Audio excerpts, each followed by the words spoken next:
Balkim siz uni baxtsiz qilayotgandirsiz.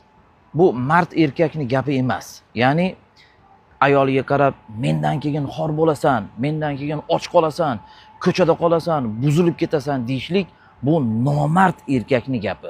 Qayerdan bilasiz? Balkim sizdan keyin yaxshi bo'lib ketar. Sizdan keyin baxtli bo'lib ketar. Sizdan zo'riga uchrar balkim. Balkim siz uni baxtsiz qilayotgandirsiz. Haqiqiy mard erkaklar nima deydi? Mendan keyin ham baxtli bo'lgin deydi. Ilohim mendan yaxshisiga uchragin deydi. Chunki nima bo'lsa ham borku, o'sha ayol sizni ayolingiz. Bir kun bo'lsa ham birga yashaganmisiz? Uni o'zingizdan keyin ham hurmat qiling. Unga yaxshi niyat bildiring. Aytadi-ku, bir marta tuzini tatigan xonadoningga 40 yil salom bergin deydi. Bir marta bir yostiqqa bosh qo'ygan ayolingizni umrbod hurmat qiling. Sizdan keyin ham. Chunki o'sha ayolni ko'chada kimdir ko'rsa ham baribir sizga nisbat beradi. Palonchini xotini bo'lgan bir vaqtlari deydi.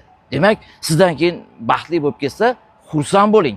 Uni xor bo'lib, och qolib ko'chada qolganligidan xursand bo'lmang. Bu faqat pastkash erkakning niyati bu.